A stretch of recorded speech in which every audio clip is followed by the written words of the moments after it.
Hey, what is up guys? It's your boy Speed here, and today we're going to be going over the top 5 position 4s of the current patch. Also, I have 2 honorable mentions, so I guess it's going to be like 7 heroes in total technically. Every single hero on this list is really strong. The first 2 heroes I'm going to be covering, the honorable mentions, will be a little bit difficult in terms of their, difficulty to play. And so I would recommend sticking to some of the other ones on the list if you're a little bit uncomfortable or newer to the role. But either way, let's hop into it and talk about the best heroes.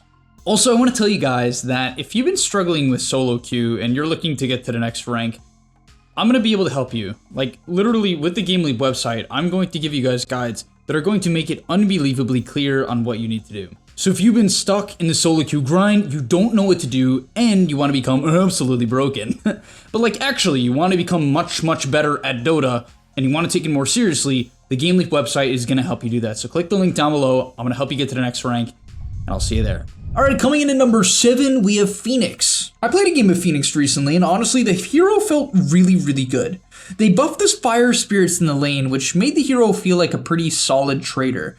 They only gave him 5 damage on the spirits at all levels, but it's pretty noticeable early on, and this hero just kind of needs to get out of the lane. Considering it's one of the best mid-game supports in Dota, if you can just get out of the lane fine, like just do okay, you're going to be chilling, right? You're going to be absolutely chilling, as this hero has one of the best shards in Dota. Basically what they did is if you click Sunray, while you're using Sunray, you can click Egg.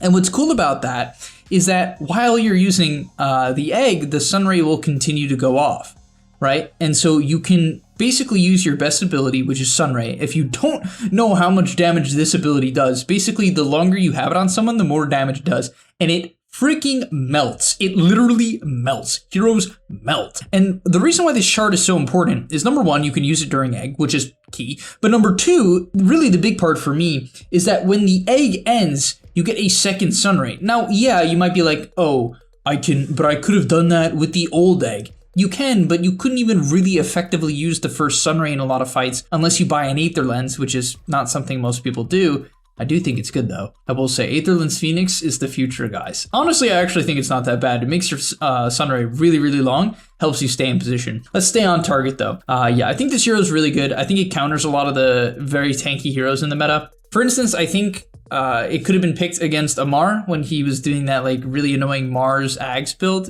The Sunray would definitely counter that build. So would Spirit Vessel until he has Satanic. But the Sunray would hard counter heroes like that. It's really good against Undying. I think Phoenix is honestly a hard counter to Undying. I think it lanes fine into Undying, and I think it counters him in the mid to late game. Like, I think it just does way too much damage. The hero doesn't look tanky, and honestly, heals against Sunray are not even that noticeable. So really good matchup there. Coming to number 6, our honorable mention, we have Dark Willow. Now this hero has been also picked as a 5 as of late, and basically it got a lot of buffs in terms of its disables. The Brambles got buffed, the Cursed Crown has been buffed over time. It also has a really good shard right now, and the talents on the hero are very powerful. So basically Willow's just in a good spot. Like, I think overall it's kind of just a well-rounded hero. The reason why I say that is it's a good laner, right? It has a strong mid game, so if you need like pick off, right? If your team needs someone to do the damage to be the hero that goes in and gets the kill, Willow's your guy, right? Willow's the hero that's gonna run in and be that guy. Right, so that's really nice. And so, yeah, it's just a well-rounded hero. But keep in mind, it's one of the most mechanically difficult heroes in the game. The Brambles is weird. Bedlam requires you to go melee range. Shadow Realm has a fade time now and, is very situational. Terrorize is honestly a hard ability to use in conjunction with your other spells, and every single spell works well together. Terrorize works well with Brambles. Brambles work well with Cursed Crown. Cursed Crown enables Bedlam. So does, the Brambles. So does Terrorize to some extent. So everything kind of overlaps with this hero. It's a very cool concept. Honestly, it's a very fascinating hero. I love the design of Willow. I really do. I love the design of Willow. I think it's very cool. The way the hero flows together is honestly impressive. And yeah, it's just good right now. It's been buffed a lot. Pro teams are picking it for the disable and the solid landing stage. And yeah, just rounds out basically any draft. Nyx Assassin. This hero received some of the biggest buffs of the patch. The main one that he got was cooldown on his ulti at level 1. Nyx Assassin, one of the main strengths of this hero is his ability to create chaos in the early game and set up pickoffs. Now he can do that 10 seconds more, right? More consistently. And it's massive. It just is, right? The cooldown went from 90, 75, 60 to 80, 70, 60. So it's the same at max, slightly better at level 2 and much better at level 3. And this just makes the hero better. I honestly thought it was a good hero last patch. It's good against some of the meta heroes. For instance, it was very good against Puck. Puck is still in the meta. It's good against Puck. It's good against Quap, who's in the meta. It's good against good against a lot of the heroes that actually are on the position 4 list. Not necessarily the position 3 list as much. I guess it's very good against 2 of them. Actually, it's extremely good against 2 of them. But either way, I think Nyx Assassin fits the meta extremely well. I think he lanes very well with a lot of the top position 3s, like Visage, Enigma, heroes like this. I think Nyx Assassin just needs to provide a body for them and is very, very good at that. On top of that, his Impale cast range was increased from 700 to 750, which like giga matters. If you haven't played Nyx Assassin, okay, let me phrase it this way. For all of you Nyx Assassin players, you know how close you always come to just hitting a stun, but it's just a little bit too short, right? Because of the cast time of this ability. This cast range increase, although it's only 50, really, really matters, and it's a really nice change of life to Nyx Assassin, which is why his win rate is actually quite a bit higher than what it was last patch, up about 2 or 3%. Coming in at number 4, this one is Crystal Maiden. Now, I don't even think I put her on the position 5 list, but the reason why I'm such a fan of CM4 is I think this hero is way better in hard kill lanes. Now, there's hard kill lanes in the safe lane. For instance, I think CM Jug is a very good lane. I think CM PA is decent. I think CM Lone Druid is pretty cool. But honestly, you want to make sure you're pairing her with heroes that like really abuse the mana regen. So probably the best lanes in the safe lane are CM Jug, CM Troll, something like this, right? An aggressive hero that pairs well with CM's level 2 spike and abuses the mana regen. However, I think there's a lot better heroes in the off lane that really take advantage of this. The main ones that I'm personally a big fan of, the big combos that I think are really, really good, are CM Legion. I think it's very good. Legion can have some mana problems. CM really helps out with that, giving her about 70 mana per minute. Very noticeable.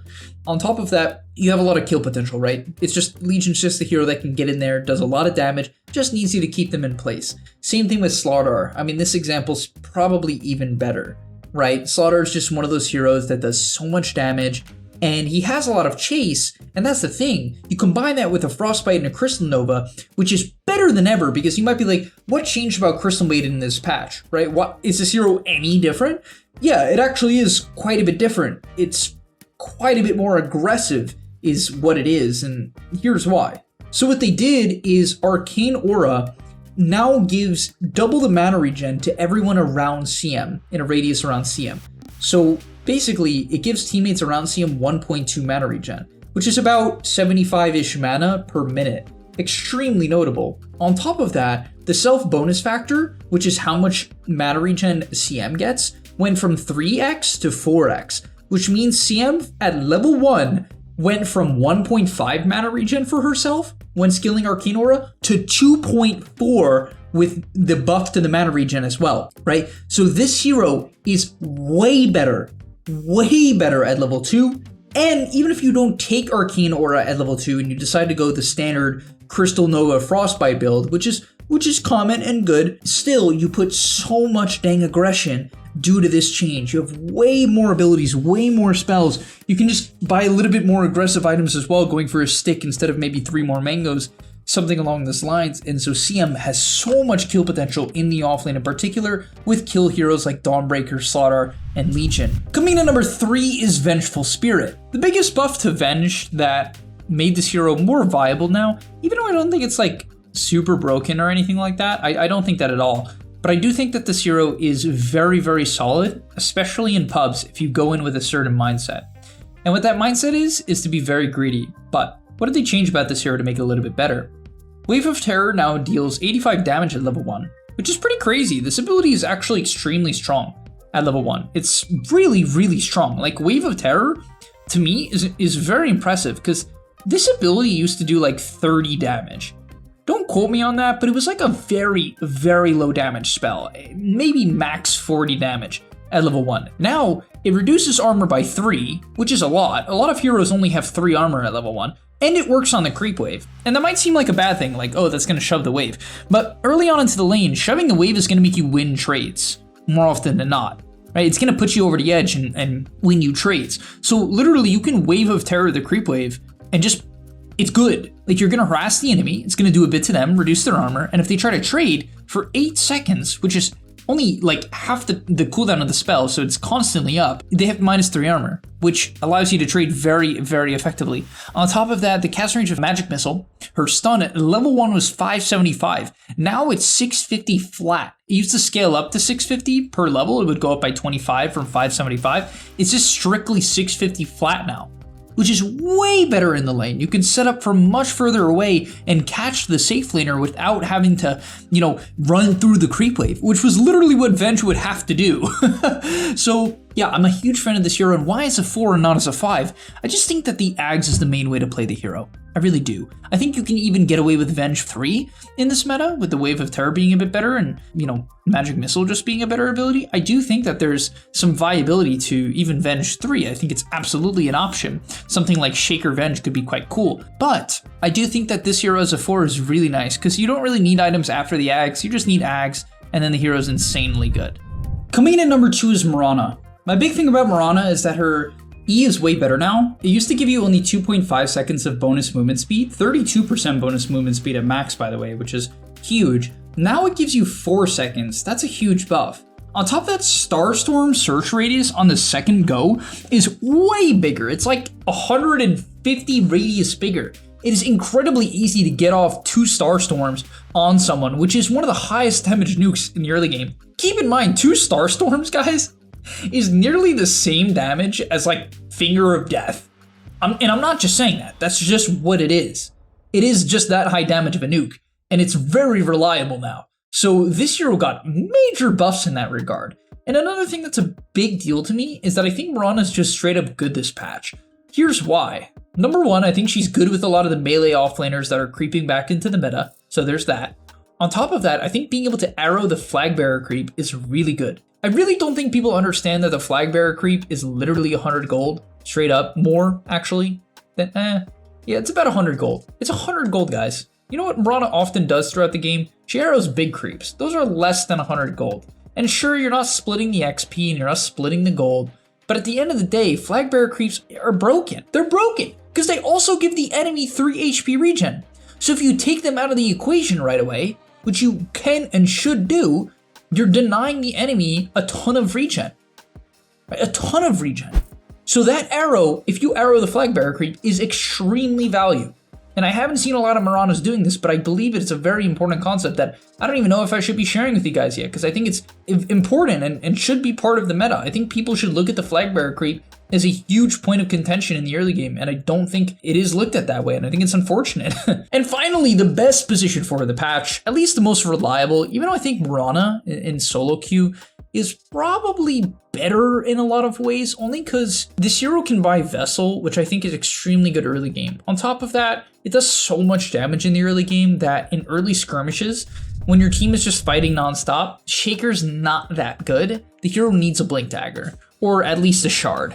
And MIRANA just doesn't. She doesn't, right? Once she's level 7, Starstorm does like 5 something. It's like 500 damage. I think it's exactly 525 damage if you hit 2 ticks on someone, and that's AoE. So MIRANA is obviously a way better hero early game, but I do think that Shaker is good, right? And the reason why he got buffed is he got 3 seconds off his stun, right? So this hero got buffed pretty hard just in that regard, right? Its stun is better now. So Fisher's is straight up just a way better ability at level 1, and then it helps it block the creep wave back for its offlaner. It helps it roam better, helps it pressure range creeps better, secure range creeps, trade. It's just, it is what the hero is. And the hero was already good last patch. We saw it get picked quite a bit at Arlington and also at ESL 1 Malaysia. It was a very, very popular hero, and now it just got buffed. It's kind of the same thing with Chen in the position 5 video. The hero was already just extremely good, and now it's buffed. It doesn't really play around flag bearer creeps too well, but if you can help your offlaner get the lane back with Fishers, even later on into the lane, you're chilling. You can basically double Fisher, drag wave, and you can play like every single lane matchup as Shaker just by doing that and understanding those concepts. So definitely a big fan of Shaker right now, especially with his Shard and the Blink. Alright, and thank you guys so much for watching the top 7 or 5 position 4s of the patch. I hope you enjoyed, and I'll see you in the next one. Peace! And that's all, but remember, before you leave, come on, before you tune out, subscribe to the GameLeap website where we are going to help you get to the next rank. If you're stuck, click the link down below, and I'm out. Peace!